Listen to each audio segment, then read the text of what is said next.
Welcome to the Sub Hub Podcast. I'm MK Sullivan. And I'm Dani Moreno.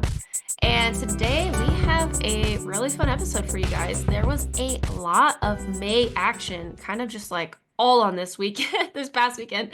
So we're going to cover Golden Trail, World Series, Skyrunner, UTMB, a couple other fun things. But other than that, and then we're going to preview Zegama as well, which is this weekend. I know. I can't believe it's already Zegama weekend. I feel like we've been saying that about every race, though. It's like 2025 is flying so far. Yeah. Oh, yeah, definitely. I know it's kind of interesting. I had like one of those Stravas like a year ago, and it said, you woke me up. It was before my plane, before Zegama, and I said, really glad MK woke me up for this. I think you were staying at my house. Yeah, I think I Yeah. remember that because I Me told too. you I was like, I need to run before I get on the plane. And you guys, I'm notorious. Like 7 out of 10 times, if I have an early flight, I will sleep in and end up not running because I just am a sleep princess. But MK got me up for that one a year ago, which is awesome. I Yeah. remember where we ran too, so that's funny. Yeah. But before we get into all this racing, first let's talk about you because you hit your first start line of the season. Yeah, it was crazy. I went down to Bishop High Sierra Ultra. It's kind of a mouthful. And I guess what I learned, one, it's kind of a race that I've always kind of wanted to do just for fun. And it just turned out that this year it was my first race in months, which was really cool. And it started at 5:30, as you guys all know. But there's a bunch of distances, and I think probably like maybe 10 years ago, like the 100K was kind of a big deal. I guess Yeah. like people would show up to it and stuff. But yeah, it was super, super cool. I think it really didn't hit me until I was coming into the finish line. Like I started to tear up a little bit and then I held it in. And I was like, oh shoot, like I'm pushing to a finish line. And the race day conditions were like pretty good. It was like temperate. The course is very, very sandy. Like the first 4 miles, it's like kind of packed down sand, and then you like take this turn behind the Buttermilks, which is like a world famous bouldering place. Bouldering. And as soon as we turned, it was like this headwind and sand uphill, and it was pretty rough. Like that's when I was like, "And you missed racing? 'Cause why? Like this sucks." I say that jokingly, but I was like, "Okay, this is literally what you were dreaming about for months, like pushing yourself, like get yourself up the damn hill." And then I would say the biggest win of the day was actually like the downhill because I have been admittedly like have had a little bit of a mental block there.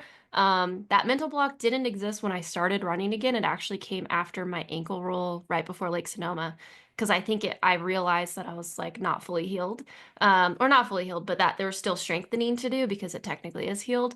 And so I've been really, really working on that. And so to be able to run like 16s down like semi-technical parts sometimes, but mostly it was like the sand because that's exactly what I rolled my ankle in Lake Sonoma for like 8 miles. That was a huge confidence boost. I was like, this took me out a month ago, and this now I like actually just ran through it. So that was pretty cool.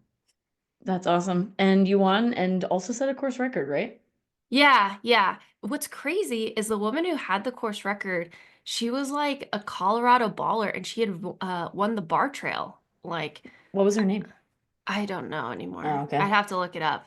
But like of a previous era, so Mm-hmm. it's pretty cool to see that like she came out and ran this race and yeah, had a fun battle with these two gentlemen up front. One who just moved to Reno, which I was like, do you know MK Sullivan? And he's like, I just moved to Reno. And I just like assume everybody I knows was gonna MK. ask his name because I'm like, oh, he runs. I must know who he Yeah, is. exactly. His name is Duncan Reed, but he just moved there. But Don't know. I should connect you guys. He's a nice guy. But it was just Cool. funny. I was like, yeah, no, MK, like everyone knows MK. And then I oh sorry, go ahead. No, you finish and then I'll go. And then second place was my homie Morgan. And it's fun because we used to be coached by the same coach. Now he's kind of like doing his own thing, and I have a new coach. And yeah, it was just fun. We literally passed each other like 12 times, I would say. We were just battling it out, and I was just laughing because I'm like, We train really well together, and we're hoping to train even more in the future now that I'm like back to being healthy. But we train really well together, and the race was like the epitome of that. I'm like, we literally are the same speed, and he made me laugh afterwards because we both were using because we know each other's weaknesses against each other, Yeah. and I know sometimes he like has trouble cresting hills, and this was like not a it was net downhill. It wasn't like fully downhill. Like you'd still hit a couple of hills and I would like push over the hill and like get some separation. And then he knows I'm like working to get my confidence back. And I would say there was like three like technical parts, meaning like the rocks were kind of like those death cookies. So like you Yeah. could really fuck your ankle. And so I was really being careful just like not to roll it and stuff. And he would Yeah. just hammer on those. I'm like, damn it, good Morgan. And there was one section right before the finish that he just like, I totally like was like, be safe, Dani. Don't be dumb. Don't like throw yourself down this. And he just threw himself down it. And that's what finally got me. But yeah, shout out to Morgan. There's more to come. And I told him my goal is to beat him by the end of the summer. So he knows there's a target on his back. You're coming for him. Yeah. That's awesome. I was just gonna say, like, talking about like, oh, do you know this person? Like, Mammoth's pretty small, so I feel like you probably do actually know everybody that's running. But when I first started trail running back in like whenever that was 2017, not very many other people were doing it in Reno. And so now I'm still like, I see a runner from afar and I'm like, oh, I've got to know who that is. And like, I don't know who most of the people are because everybody trail runs now. It's so funny. No, it's so, so true. It definitely has boomed since like post-COVID. And Yeah. when I first moved to Mammoth, like I was so much starving for like new trail friends and stuff. I would be out in the middle of nowhere and even for a perfect example, like I ran into this woman and I stopped her. I was like, "Hi, I'm Dani. I just moved here. Like, you want to run sometime? Like, can I have your phone number, etc., etc." And she's like, "What the heck?" I got her Strava, and she literally is like what still like one of very few women that I know run around here, but it's just so funny. Oh man, out of control. Absolute creeps, the two of us. But yeah, speaking of the race, like never second, freaking my stomach was solid the whole day. I ended up doing 2 scoops of C30 mix in each. I just brought 2 bottles and added 1 scoop of the sodium additive, like split between the two. So it's like an extra 200 milligrams between each. So 100, if that Yeah. makes sense, hopefully for people. And then I brought 3 C30 plus calf gels, the berry flavor, which is my favorite. And then I chugged down a passion fruit like right at the start line. And yeah, felt good the whole day. The only thing is I wish I had brought a little bit more like plain water because even though it was cold, it was oddly humid in Yeah. I Bishop. do that to myself all the time. I just, yeah. And even before I was like, I think at max I'll be out here like like 2 hours and 45 minutes. And I freaking got myself because I was like, I'll stop at an aid station. But our racing was so close the entire day. Like, I'm so glad I made that mistake here and not a Broken Arrow because I will pay for a Broken Arrow if I don't actually stop. But I was just like, I gotta keep going. I gotta keep going.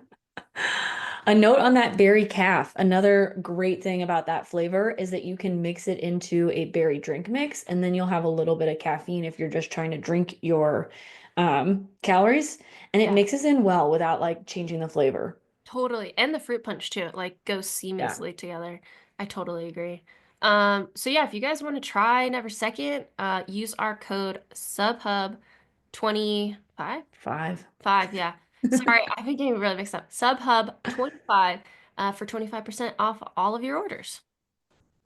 Absolutely. All right, should we talk about all the racing that happened this weekend? It's so, so much. Yeah, let's start with what we did a preview of, which was the Golden Trail World Series. I think it's technically called like Golf de Noli. If Poopy's listening to Golf this, he's de gonna be like Isola. smacking us around. Yeah. He's like, "That's not how you say it." That's why we just call it Noli. It's really hard. Italian is not sharp. But this race, looking at all of the content that came out of it, because I feel like my algorithm, everything was pumping into my feed this weekend when I was looking at that. Um, we talked about the flower format and they got some pretty sick clips, from that format. Again, it looks like some of it is just a little unorganic for the runners, like the types of trails they're picking and stuff like that. But this race was freaking fast as heck, like on both sides. And people showed up that we definitely did not preview. Just showing that, like, I don't know.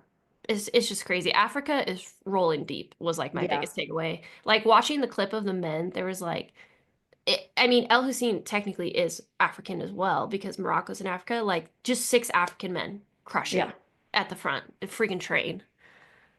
Yeah, no, and as much as we make fun of the flower format, it does make for really good spectating. Like Danny said, every single lap you could see like lead changes, what was happening, at just like at the race in Kobe. And honestly, like not that fun for the runners maybe, but a lot of fun for us. And it was on Flow Track. Danny just found it on the Flow Track YouTube for free. So we need to like find out when exactly that partnership happened and if we're gonna get all of Golden Trail on Flow Track now because that's really useful for like the US audience because we didn't really have an option for it until post race prior to this, right? No, exactly. It also like I for sure only I don't know. My experience was like whenever I'd go on YouTube, the Golden Trail would just show up first, but FlowTrack was the top search result, which is crazy. That is And crazy. my tiff with FlowTrack and Runner Space is sometimes they put stuff behind a paywall, which is really annoying and not, I don't think, like helpful for growing the sport. Um, but I rather than put it on like Peacock, where I just get a Yeah. subscription and I can see everything. So it not being behind a paywall is pretty awesome. So if Yeah. you want to It's rewatch just the on race, YouTube for free. yeah, just like go and watch it. And then they'll also have it on like the Golden Trail World Series page as well. But yeah, let's start with the men. Our homie Philemon Kiriago got his second win. I was trying to figure out what his first win was because Philemon is just like always really close second place in a lot of these races. Oh, What? his first one was Headlands. Oh, that's right. That's right. No, Yeah, and El Hussein won that. He outkicked no, him. no, Philemon, I think, outkicked Elhousine. I think Elhousine got outkicked both times, didn't he? No, El Hussein was the Oh, shit. outkicker. Wait, has Philemon, we should know this. Has Philemon won Sierras and Hull? No, he's gotten second. Okay, where? Yeah, El Hussein won both of the US races last year. Yeah, you're right. They were just super close. And while you look for Elhousine's first win, I will say that this was just another classic like team run together versus Elhousine kind of showdown where I watched the finish line and Philemon just kind of jogging in and I was like, wow, he must have really taken this one like big time. And then he crosses the finish line and Elhousine comes around the corner like 2 seconds later. Like Yeah. it wasn't a total sprint finish, but they only finished 20 seconds, 18 seconds apart. Okay, Philemon's first win, yes, it was Sierra Sanal 2023. How could we Okay, that's what forget? I thought. Yeah. But to that point, like they were together near the whole day, and then on the last downhill, El Hussein tried making a move on Philemon. Philemon responded, which we now know Philemon's a pretty freaking good downhiller, Yeah. especially if it's any bit runnable, like Yep. Headlands, like Mammoth, etc., like Sierra Zanal. Yep. And so Philemon responds, then they get to this crazy part where like they were crossing a road, which is really common in European finishes. And if you're close, this is nail biting. Like sometimes you'll cross a road and have to go downstairs immediately. And Philemon missed that turn. El Hussein cuts in front of him, starts going down the stairs. Philemon turns around really quickly, goes down the stairs. Then they hit the final down, like flat road bit. And then Philemon just lays down the hammer like 18 crazy bad. seconds. Yeah, crazy. He's running That's so insane. fast. Yeah. It's just like Oh a my full out gosh. sprint. Yeah. So that's I mean, just freaking such sick racing. And It's yeah, great to see Philemon win though, because like won Sears and all in 2023, but then was second to Kilian, like by seconds, last year, and then was second to El Hussein at Headlands. And so to see him come out on top at this race is really great. no, I totally agree. And I do want to call out for people who were watching live stream, seeing the content, like those new Run Together kits look slick. Like they look so nice. They definitely like because I want to say their past kits almost looked heavy in a way. I don't know. But it looks like they have some perforation in them, some cuts, making them good for the heat, etc. So On definitely like hooked their team up. So they're looking sharp out there. Third place was not far behind. Yeah. Paul Machoka, also a Kenyan runner, running for normal, ran 2:02:44. So if you're on a track, like he was in the last like 150, which is not that Yeah. far behind. Um, and this was his first Golden Trail World Series race. So to get third at your first Golden Trail World Series race is pretty incredible. And Um, also just like where did Kilian find Paul? yeah, I know. And we got two normal athletes on the podium on the men's and the women's side this year that just like kind of, I mean, the gal that we'll talk about less out of nowhere, but Paul like picking up a normal sponsorship, first Golden Trail race, gets a podium. Pretty cool. Yeah, it says he was sixth last year at Sierra. Cool. Yeah. That's where Killian found him. He said, Yeah. I beat you, but here's a Yeah. sponsorship. Oh I man. like how we assume Killian's the one like dishing out these Yeah. sponsorships. They don't have an athlete manager. That's crazy. All right. Fourth place, Caesar Maestri, a name that we've heard often on the Golden Trail. Fifth place, Michael Salelo Seoli, from Team Run Together, Kenya 203. Sixth place, Richard Amayo Atuya from Kenya, 203 as well. Seventh place, Dominic Rowley from Switzerland. Eighth place, Roberto De Lorenzi from Switzerland in 206. Ninth place, John Torella from Spain in 207. And 10th place, Pierre Galbordin of France in 208. But we read on Instagram that there was a bit of confusion and mess up in the race in terms of courses. Danny, you kind of got a little bit deeper into this when we were looking over our notes, so give us the rundown. I mean, I'll do as best as I can, but I saw on a couple different posts that athletes were frustrated with the decisions that the race organization made, and I haven't been able to find an actual clip of this yet. But I need to rewatch like the live stream and kind of skim through it again. But it says that like some people took a wrong turn and like got lost, in which they like returned to the route and their time got taken away because it seemed like it was a shortcut. I don't know, or it got taken away because they added time. But then those that like all stayed on the course for the shortened version got a time penalty, and others were stopped. It just sounds like chaos. My deciphering is that maybe the whole field started cutting the course. And like, what do you do at that point? Like, does that just become the new course? It's so hard to Yeah, say. Yeah, it's a tough one. So don't really have too many details, but something did happen, and it seems like a lot of athletes were frustrated, which means it wasn't like a very straightforward decision because, yeah, a couple years ago, the same thing happened with Mammoth Trail Fest, and it just happened that the people who cut the course were disqualified. I think yeah, one of them being Chad Hall, who was just like a sweetheart and just was like, I cut the course. yeah. He's like, Yeah, I didn't mean to. yeah, Yeah, because I think his issue was that he was running parallel to the course, which makes sense if you know the Mammoth Trail Fest course. And instead of just like running back to get on the course, he just cut over to be on the right trail. And so he didn't actually like take off time, but they were like, you should have run backwards. yeah, Because the people that ran backwards and then got back on the trail did not get disqualified. yeah, yeah. That makes So sense. it So yeah, happens. and then calling the not so elephant in the room, Remy Bonnet had a rough day. And Yeah. that's just what it is. Like that happens sometimes. And it seemed like this one like hit his heart a little bit, maybe because he wasn't planning on doing a bunch of Golden Trail World Series races, and this was like a key one because there's like a quote of him saying like this is really going to make it difficult for him to be the overall winner, which is his goal for this year. So yeah, it'll be interesting to see if he like adjusts his schedule or anything going forward. We don't really know what went wrong, but you can assume he probably just was feeling not great.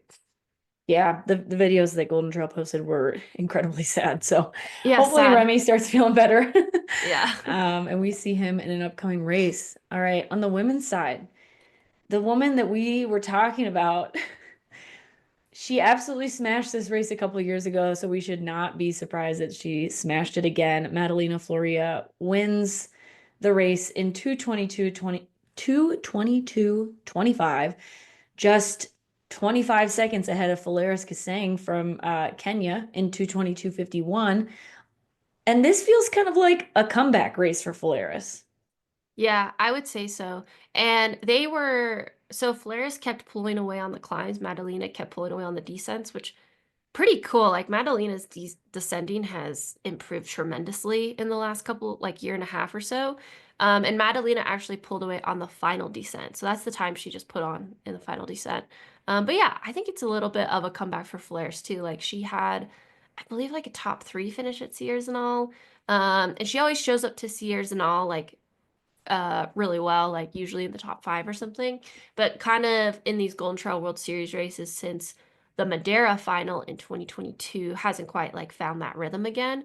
Or I don't even know if she's been on a podium, maybe outside of Sears and all. But yeah, really cool to see her come out to this. Curious what she is else is going to choose. I'm going to assume Sears and all, which I've probably said 10 times in my last four sentences. Yeah. But yeah. Well, because I remember now that she got fourth at Sears and all in 2024. And then I think she had an issue like getting visas the rest of the year. And I think that happened to her the year before as well because she was kind of having a good year and then like she couldn't come to the America races. So hopefully she doesn't have those like same issues this year and she can race a little bit more because she's obviously a killer. Yeah, I mean, it's kind of crazy. In 2022, she was second. In 2023, she was third, and last year she was fourth at Sears and all. So Yeah. she's always there. She's always Yeah. there. Yeah. Behind her is our other normal athlete, first Golden Trail World Race, Valentine Rutto from Kenya. While this is her fourth or her first Golden Trail World Series race, she was fourth in the VK and the up down at World Championships in Innsbruck back in 2023. So she's obviously very good. Yeah, obviously very good. And then we have Spanish sensation Rosa Laura Filiu, who we previewed in 227. Then two Italian women, Vivian Bonzi and Alice Gaggi in fifth and sixth, very close to each other. Marie Neve, who is French, in seventh. In eighth place, Miriam Chepkiru, a Kenyan runner. Ninth, Sylvia Schweitzger, a Slovakian runner. And 10th place, Celine Aby, a Swiss runner. So it is kind of interesting because we were definitely guessing that Aurea Liassi and Naomi Lang were going to be more up there, which Yeah. I didn't actually see them in the final results, so I don't know how they did or if they showed up, but yeah, I was surprised not to see them in the top 10. Yeah. And after this race in Noli, we have quite a bit of movement on the overall ranking. A big part of this is because they do need four races to be like eligible. And so like Patrick moved down to third, even though he won the first two races, but his teammate Philemon has run three races and therefore just has more points than him. So Philemon is in first currently with 576 points. Bogdan Damian in second with 403, and Patrick in third with 400 points. On the women's side, Madalena Floria has moved into first with 564 points. Takako Takamura in second with 440, and Sara Alonso in third with 366 points. Yeah, and then we will get into it after we finish recapping these races, the next race of the Golden Trail World Series. We wanted to give a little bit of love and light to the sky race that happened this weekend, Monte Zerbion Sky Race, which I believe was in France, I want to say. I actually don't know where it was. But Look on it the, up. thank you. On the women's side, the winner was Lucille Germain, French runner for Normal. So Normal is hitting up all the podiums in these shorter races. And she's 2 for 2. Oh, nice. She is a really incredible sky runner. She actually moved into the lead on the downhill, taking the lead from Denisa Dragomir from Romania, who was leading on the uphill. And then Fabiola Conti also had a strong downhill where she finished in third. And so their times were 240, 245, and 248. This race looks really freaking beautiful. They run up and then they run down, and it's kind of a mix of like skyline, and then it looks like I don't know how to explain it, but like those tufts of grass that are Yeah, I was gonna say lots of grass, but like like, those balls of yeah, grass. the worst kind that's not Yeah, flat. yeah. And there's definitely some cool clips of them like on all fours and stuff like that.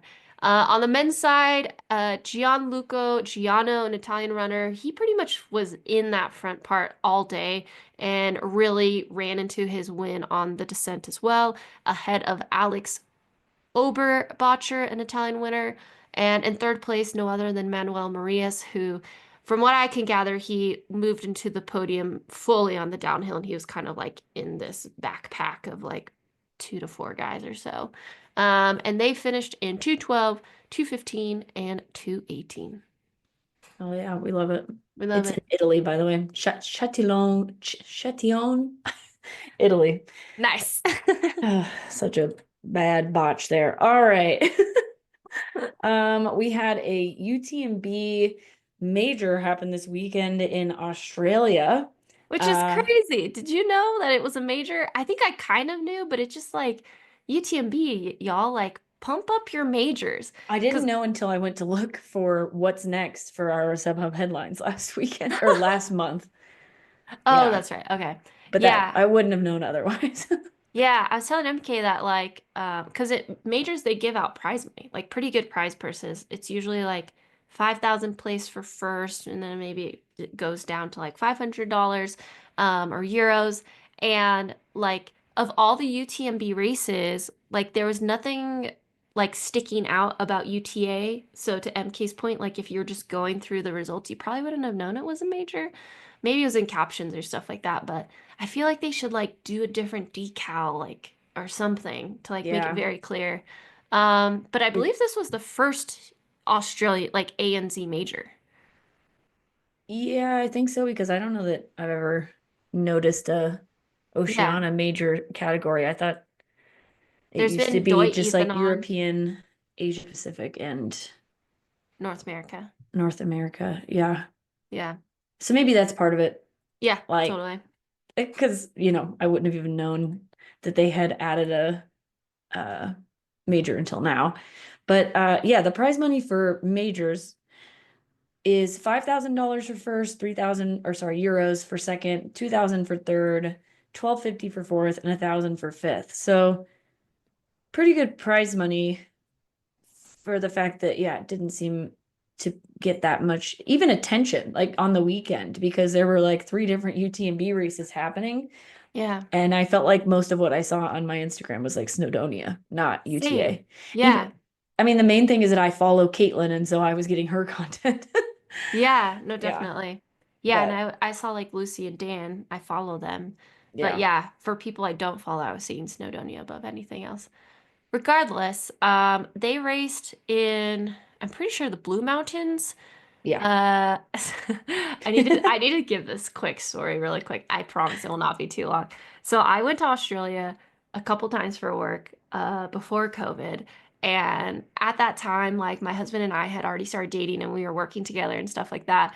And on one of the weekends, because we were there for I think like 10 days for this work event that I was helping put on, we decided to rent a car and go to the Blue Mountains because I'd heard there was really good trail running. Granted, this was very early in my trail career. I want to say it was like, oh man, 2018 maybe. Like I hadn't even run a 50K yet at this point. Yeah, I want to say it was like the fall of 2018 or something like that. We take a car and we get there pretty late because we like slept in. It had been a hard week of work. And we go to the visitor center and we're like, hey, we really want to run down to the canyon. Like this loop, is it like crazy technical? Like, do we need any gear? Because it can be really technical in there. They're like, no, but you probably shouldn't do it. Like, the day is coming to an end, and that's probably going to take you like 2+ hours. And it was like a 6 or 7 mile loop. And I was like, okay, cool. And then, like a little smart ass, we like start to walk out of the visitor center, and my husband, well, my boyfriend at the time, we were like, we're totally gonna do it, right? Like, it's not gonna take us 2 hours. So then we start on this journey, and we get down to the canyon. Like, we run down the side, and we're basically gonna run to the canyon, run back up of it, and then like connect to the loop on top. And we're taking pictures, having fun, and we're like, oh dang, it's like getting dark. And then we get to this point where we like keep taking wrong turns. And we're like, oh, we're not worried. We're like, kind of still in that like phase where we're not trying to freak out in front of each other too. And we're like, we're gonna be fine, like it's okay. And then our phones like start losing battery and it's starting to become nighttime. And we're like, oh shoot, like we need to get out of this canyon because luckily it wasn't cold, but the temperature was like dropping and we had very minimal clothing. We were not packed for this, guys. No flashlights, no food. We each brought like one flask of water because I had two and I gave him one. And we're legitimately like lost at the bottom of this canyon, but we're like, we'll figure this out. And luckily, we start making our way through and we're looking at all trails and we're like going back to the same spot. We keep getting lost and we finally find like this trail, but it's pitch dark. And so I turn off my phone because we need to like save my last battery. And then he's like barely using the light of his phone. And then his phone is like now at 5%. So then we're just like fully following this trail through the moonlight. And we are like, do we need to like call for help? Oh shit. Like, no, no, we'll be okay. We'll be okay. And we finally find the trail to like going out. And I remember we were both kind of scared because we were like, is there anything down here that can eat us or kill us? Because we didn't know. We're like, Australia has like very like venomous things, right? And like just so oblivious. And I remember we were starting to walk out of the canyon and then the like underneath like the side of the walls, it was glowing and it was a bunch of glowworms. Whoa. And so it was like this surreal experience where we're both super fatigued, definitely hydrated, underfueled, and we start seeing this glow and we're like, is that real? Are we hallucinating? Like, what is going on? And then we like actually picked one up. We're like, oh, it's glowworms. This is so cool. And it gets better. We're almost done. But like we finally like find the trail that has like an actual hand so rail, like stairs, and we're like, okay, we're good. We need to get out. So we get to the top, and as soon as he turns his phone on, it dies. And we're like, fudge. What if I turn my phone on and it dies? Like, let's just try and like make our way as far, like as close to the car as we possibly can without turning my phone on. So finally, we like get to a point where we're like, okay, we don't know which way to go. I'm gonna turn my phone on, and we look at it, and we're like, oh my gosh, we're still so far from the car, and we are about to like cross this grass and it feels like almost a dream. And there's this house with music playing and lights in the middle of nowhere. And we still think we're like, are we hallucinating? Like, is that a witch in the forest that's like trying to lure us in to eat us? Like, what is going on? And we're like, okay, let's just go and like see if there's people there. If it seems sketch, we'll literally run. But if not, we'll see if they have a phone charger, and that will like alleviate so much stress that we have right now. So we go and we knock on this cabin in the woods, and I'm like, just please don't come out with a gun because we're literally in the middle of nowhere and think we're like trying to like do something not good. And this guy opens it, and he's like in a full tux. And these two other guys have like their ties loose, and there's a whole party going on. He's like, hey, mate, like, Australian accent. We're like, hi. They're like, are you okay? We're like, we're okay. Yeah, we're just wondering if you have a phone charger. We're trying to get back to our car. And they're like, what? Like, you've been down in... I won't even try the accent for too long, but they're like, what? Like, just totally flabbergasted. And they're like, we'll just give you a ride back to your car. And we're like, what? Yeah. So then like, one of the guys goes back. He's like, I just need to tell my wife. So then he, like, goes and tells his wife, and he comes back. We jump in their car, just fully trusting, they seem like they're good guys. And lo and behold, we come to find out that was his wedding. It was his wedding night. And the wife he went to go tell, he just had married like 2 hours before. And he drove us like 20 minutes to our car. We were way further than we realized. So anyway, sorry, that was a really long tangent, but that's my story. Don't get About the lost. Blue Mountains. Blue Mountains. Don't get lost. That's so wild. Yeah, he was so nice to do that on his wedding night. I would have told somebody else. I'm like, hey, like Hey, you go take yeah, him. Okay, that was a really long side tangent. that's all right. People Yeah. who didn't get lost at UTA. Danny Jones, of course, not surprising, wins the race on the men's side in 4:01:19. Second overall is Miguel Benitez in 4:11:38, and third overall is Sam Rout in 4:19:28. Just looking at these times, it tells me that like it's not a very fast course. Like 401's fast, but it's not like Canyon's fast, you know?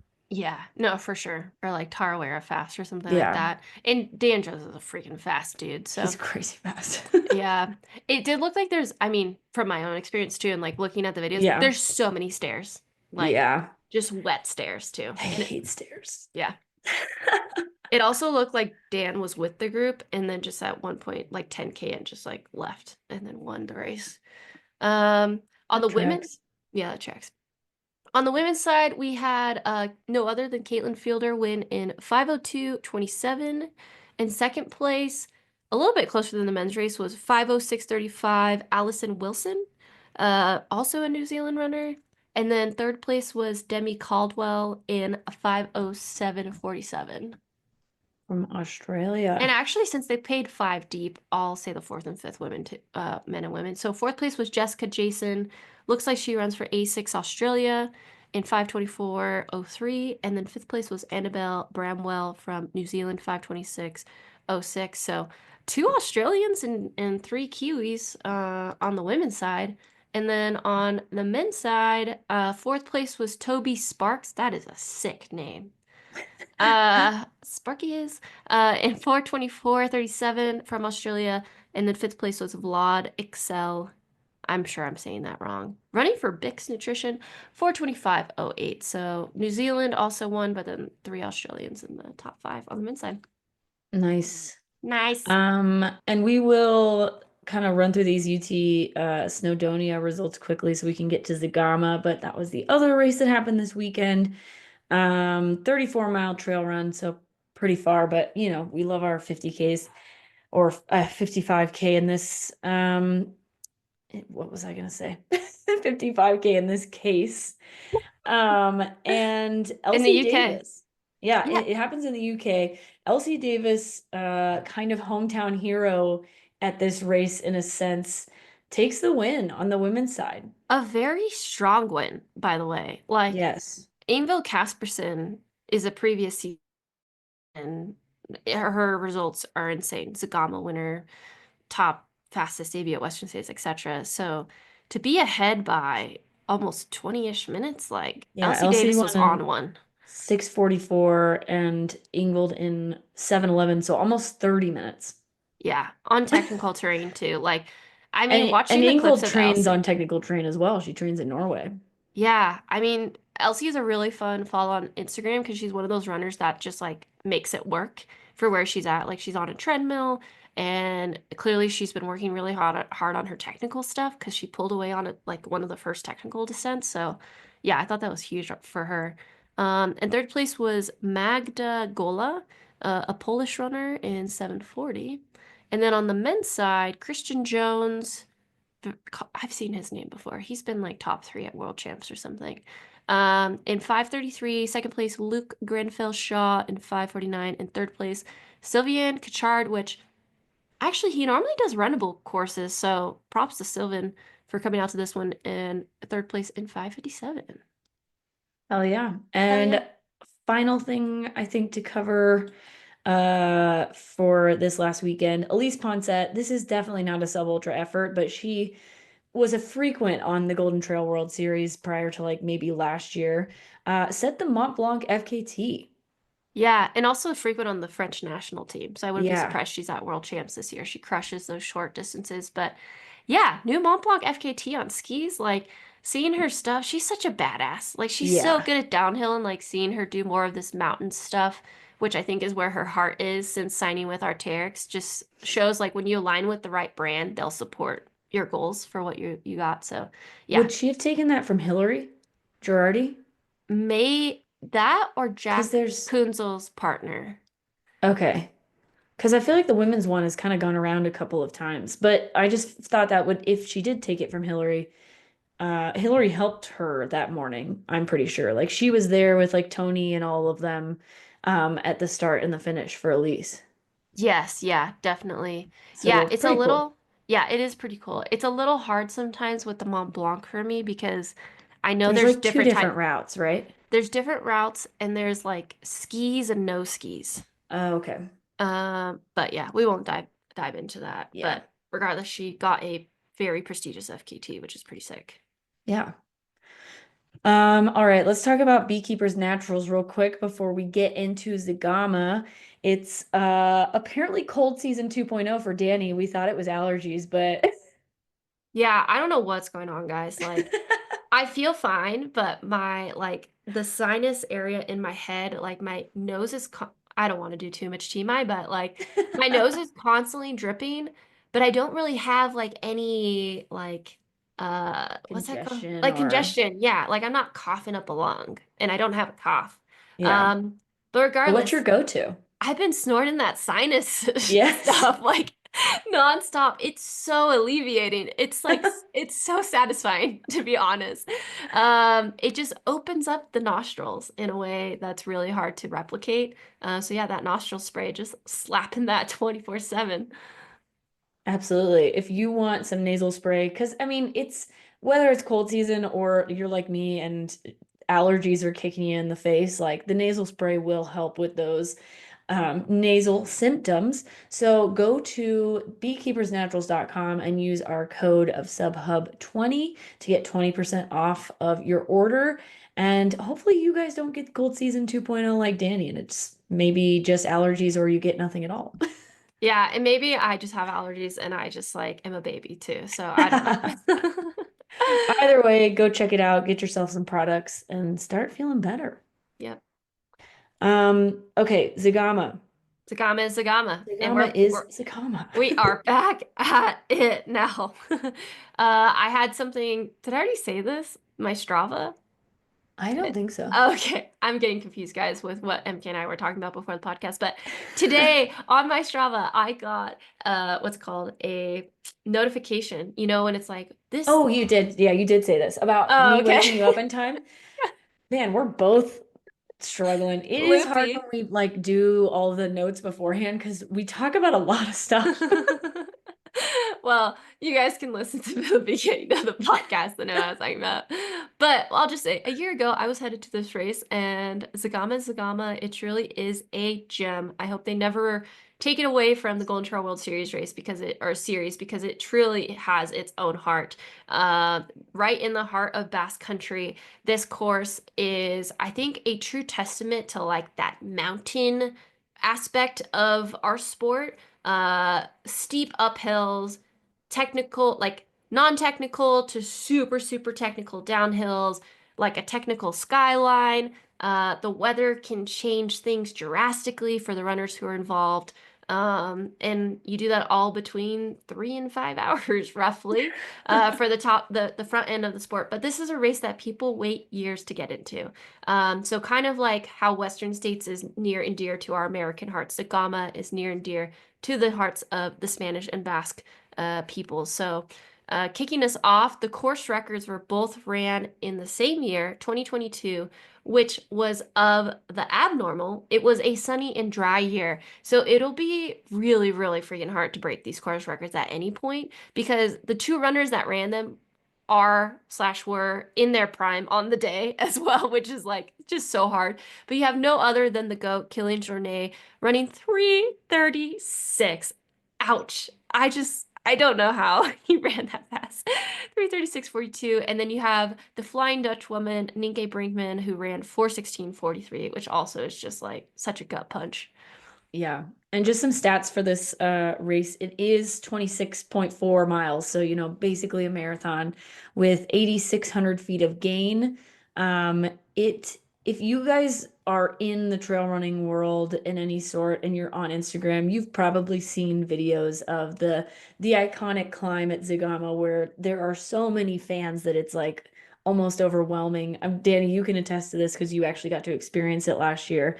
It Yeah, looks sank like to one of the spear too. coolest, yeah, like Yeah. experiences in trail running. It's kind of like our Boston, like Heartbreak Hill. Like you could hear the people from like around the corner of the other mountain you're about to go around. And you're just like, what is that? And what's crazy about this climb, which I didn't realize till I was in it, is like the first part of it, you're in the trees and like some of the fans will like come and trickle down in there. And what's crazy is they all have these booklets that have each of the runners' bib numbers and names.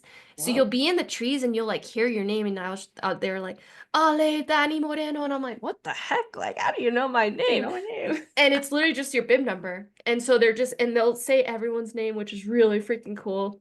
And there's like, especially the little kids like to be in the woods, which is funny. But as soon as you come out of the woods, then you hit that long tunnel. And it's just, it's like, it feels like a dream once you're actually there. That's awesome. And I remember you telling us last year because you went to like the elite athlete thing that Golden Trail does ahead of time. And it was like crazy because Kilian is not running this year because he's doing Western States, but last year he ran and you said that there was just like a line out the door basically to get autographs from Kilian and like nobody else. No, it was crazy. Yeah. I mean, there was a whole table of us, which people Yeah. would run through, but like they would even ask the table, they're like, so where's Kilian? Like, where like it's like, okay, I'll give you my signature, I guess. But and the room that they had the athlete presentation too, like it was so like when Kilian came out, I thought I was part of like a religious like thing going on. It was crazy. Like everyone's phones were out. And it was like Kilian, and I'm like, are we part of a cult or something? And I didn't realize that I signed up Yes, for it. In a way, yes, absolutely. but it was crazy. I felt like I was at like a Beyonce concert or something. But yeah, it was crazy. I mean, he's a Spanish runner, so it's like it makes sense. Yeah, and All of he's it. won it 10 times now. No big deal. No No big big deal. deal. Yeah. Well, let's start with the women. I mean, both of these fields, like we are not lacking in talent on either side, which is great. Yeah. It It's is deep. yeah, it is really freaking deep. We'll start with Sarah Alonso, Spanish star, Yeah. basically. She recently won Kobe, the first Golden Trail World Series, and was fourth at China. But more notably, I mean, her results go on and on. She's won Mont Blanc Marathon. She was third the year that Nike set the course record at Zegama in 2022, and she also broke the record that year. She was just in third place behind Nike and Maud. And she also was fourth at OCC this last year. She is a Un very strong favorite. yeah. Unfortunately, it felt like last year was definitely going to be Sarah's year for Zegama. Yeah, And she showed up to the race and ended up getting pneumonia and going to the hospital for like at least a week, right? at least a week. Yeah. Yeah, I she was don't there for a while. I don't even think she made it to the race, to be honest. Like she was at home, or maybe she did. But yeah, it was a Yeah. crazy, crazy like set of It just events. like happened like 2 or 3 days before. Yeah, it was Yeah. insane. Super But this sad. So stoked to see her back. Stoked to see her back. We also have last year's winner, Sylvia Nordskar. This was a crazy win for Sylvia last year.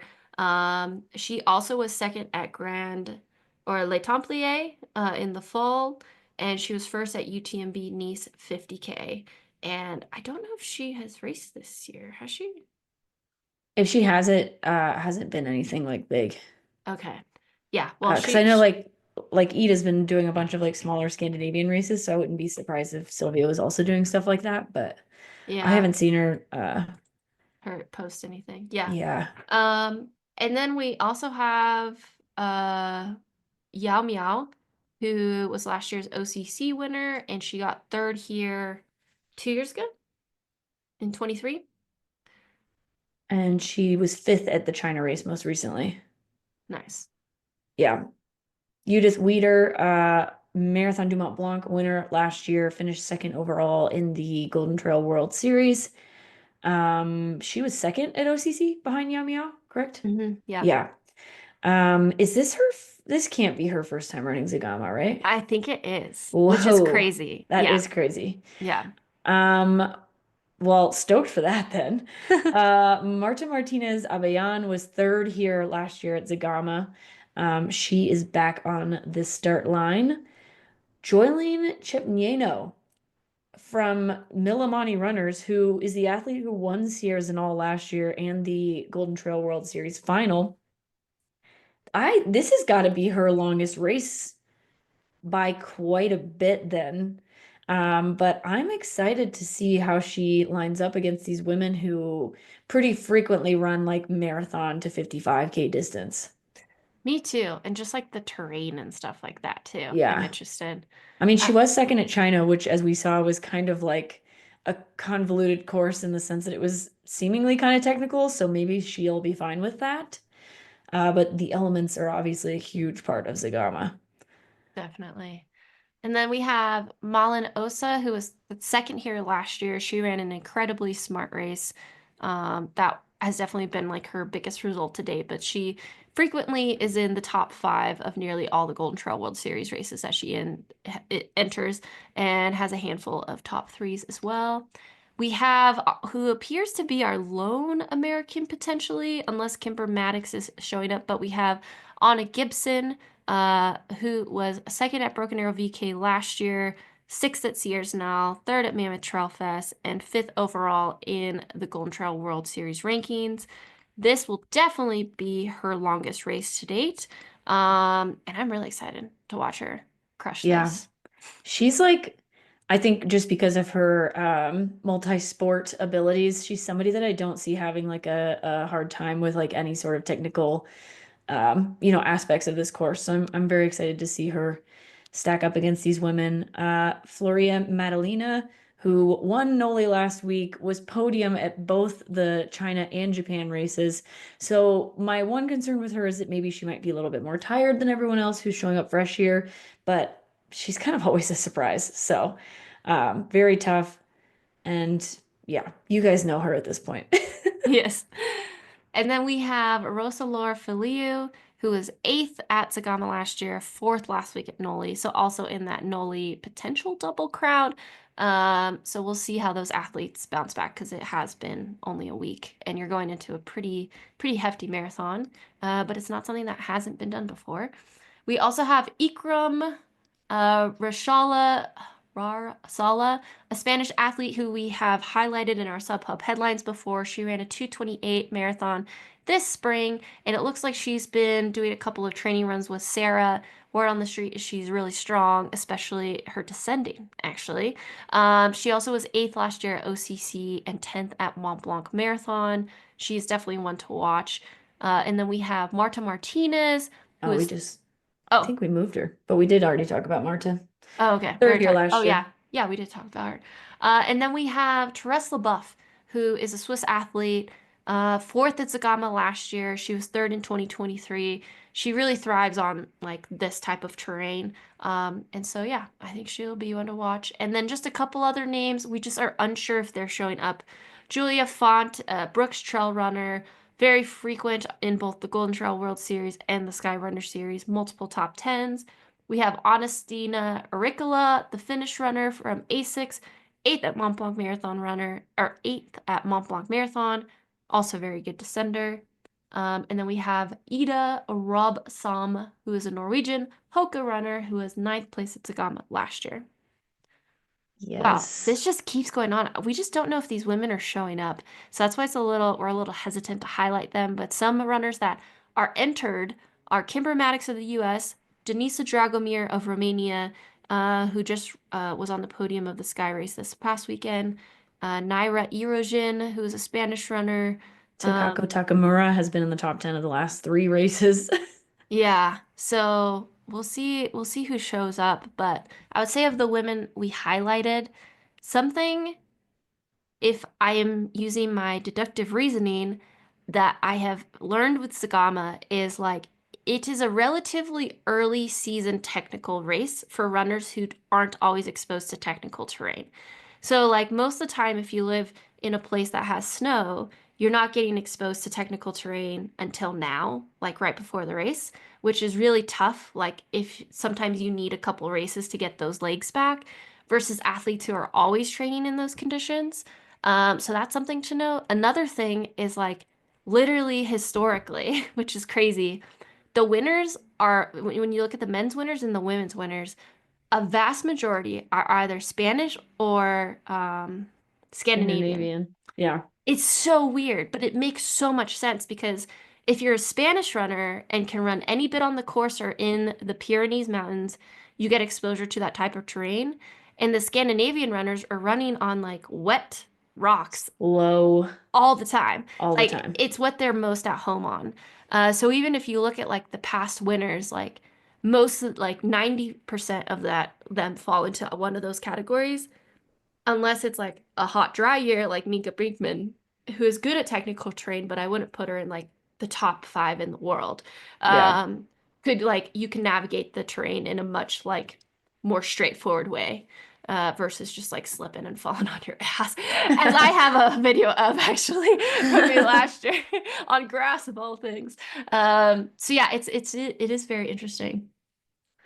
All right. Podium for the women's side. Dude, this is stacked. I can give a hand or give my hand at it. Go for it. I'm gonna go third place. Shoot. I'm like between Malin and Meow Yao right now. But I think just because Malin has the experience on the course, I'm gonna pick her for third. I think Judith Wyder gets second, and I think Sarah Alonso wins. Bruh, that was gonna be my 3. Seriously, like seriously, as you were saying that, I think it's Sarah's year. I think it's her year. And Yeah. like if she if she does get that win, that might be her best win against That will that be her field. most special win. I mean, just knowing Sarah. Oh, for sure. Like this Yeah. is a big goal of hers, but like it's a really, really good field. I can't think yeah, it'll be her most special win, like being Yeah. at home and stuff like that. Yeah, that'd be really But freaking also cool. it's so deep. Yeah, but again, It'll be it's like big. Yeah. I mean, it literally just happened to us this past weekend. Like people showed up that we did a preview, and then Yeah. people we did preview didn't show up. Yeah. Oh, Uh, that's rough. That'd be a pretty sick podium. And Malin, just like with everything she's gone through, it would be really cool to see her get another podium here. yeah, for sure. All Cool. right. You heard it here first. I know Sarah is hopefully not listening to this, but She's probably listening. We love you, yeah, Sarah. we love you, Sarah. All right, men's race. Notable people that will not be there this year. Kilian Jornet is not going to be here because he's racing Western States, and Manuel Marias is not going to be on the starting line. At least we have him as not being there at the moment, which is such a bummer because he's maybe he needs a break from this race. He's very good at this race. He's very good. They should just rebrand it as Zegama de Manuel Marias. But on the men's side, no other than Elhousine Elazzoui, the Moroccan, great runner for normal. He was second last year at Zegama to Kilian on a crazy year, and was second this past weekend at Noli, and was happens to be the overall Golden Trail World Series winner of last year. To me, it's kind of his race to lose. Uh, but we won't get into podiums yet. Then we have Roberto De Lorenzi, Swiss runner from Brooks Trail Runners. He was third at Mont Blanc Marathon last year, fifth at Sierre-Zinal, fifth at the Prologue, and sixth overall in the rankings. He was eighth last week, might have been part of that group that like took a wrong turn or something, because what his was one of the posts that was like pretty upset with what call was made. Yes, and then we have Robert Kamoy from Kenya who runs for Joma. He was sixth at Zegama last year and Mont Blanc, sixth at both of those races. He's won Transgran Canaria Marathon several times and was also first at Marathon Ultra Pyrenees last year. Then we Luke, have, oh, sorry, go ahead. oh, that's okay. Luca del Pero, who I did not realize was fourth place here last year, but was also like has just been absolutely crushing Skyrunner this year, and he just won the Transvolcania Marathon in a course record time. Yeah, and those were wet conditions, so it almost was the perfect setup for him for this race. Yeah. And then we have a couple of Kenyan runners. We have Kevin Kibet, who is also Team Normal. He was fourth at Mont Blanc Marathon last year, 12th at Zegama. We have Ezekial Rutto of Millimani Runners, who was fifth at Mont Blanc Marathon last year. And then we have Thomas Roach, who is a British runner for Scarpa, fourth at the European Trail Champs last year, first at the World Masters Long Trail Champs. And he was second at World Champs in 2023 in Innsbruck and eighth at Zegama last year. Or no, Uh, 2023. oh, in 2023. Yeah. And then we have Jue Zi, a Chinese a Solomon runner who was fourth place at OCC in 2024. We've got Daniel Pattis, who has kind of just become a regular top 10 guy for Golden Trail World Series. So far this year, he's been sixth at Kobe and seventh at the race in China. And I think he definitely finished in the third, or in the top 10 overall last year. Marcin Kubica from Poland runs for Solomon. He was recently 15th at Noli, which I feel like is not a very impressive showing for him, but he was sixth place at Kobe last year, seventh at Zegama, 13th at Mont Blanc Marathon. So he's good. It just depends on like the day that he's having. And who knows, maybe Noli was a 15th place and he's gonna be a little bit more recovered because he didn't run as hard as he wanted to, or he was one of those guys who got lost and was penalized for it. Lorenzo Beltrami, he's kind of a more of a frequent on the Skyrunner scene. He was second at the Skyrunning World Championships last year and fourth in the Skyrunner World Series overall. Nice. Yeah. Oh, and then finally, final guy that we have written down here is Loic Robert from France, runs for Kip Run. He was ninth at Zegama last year. Yeah. Nice. Yeah, there's a couple other names. Damian Bogdan, who was podium at Kobe, and then Garrett Cochran potentially from the US. Do you know if he's Yeah, showing up? I haven't seen him talk about this race, but he and Liam Mayrow are both listed as athletes from the US who might be competing. Okay. But I'd honestly be surprised if Garrett was there because I feel like I haven't seen that. But Garrett, who knows? Yeah, no, definitely. Okay. Um, to me, I think it's Elhousine first, or I'll start. Yeah, oh, I already started. No, you're Elhousine good. first, Luca second. I think Luca actually is going to put on a show here. Okay. And third place, Robert Pickmoy. He was looking at last year's men's results. They actually like second through sixth were really close, and it was El Hussein, Bart, Luca, Manuel, and Robert. And so Robert does have experience like on a wet year, which it looks like Yeah. this year is going to be a wet year. So yeah, that's what I'm doing. I'm actually gonna go Luca in first. I think he outkicks Elhousine because he's been doing those outkick races recently. Elhousine in second, and then I'm actually gonna go Jue Z from China in third. Fourth at OCC is impressive. That is true. So And my years are so messed up. I was like, was that 2 years ago? But that was last year. I know. Yeah, last year. So Nice. Yeah, I admittedly the women's race I'm just so excited for. I'm always excited for the women's race, but I think this will be it's just such a good cast of characters in this race. yes. And who knows, maybe it'll be on flow track again. Maybe it'll be on flow track again. All right. Well, thank you guys for listening in, buckling in. Keep your eyes on Sagama for this weekend. And then after this, I think we're shifting gears to maybe some US qualifying races. But we'll definitely try and get some sort of recap in here. But yeah, anything else? Yeah, I know. Sunapee Scramble up next, I like know. next Dude. weekend. So Oh my gosh. Dude, I can't. I can't. My brain. oh, we're ready, you guys. We're ready for a World's Year. All All right, right, well, y'all. this has been the Sub Up, and we'll see you next week. Bye.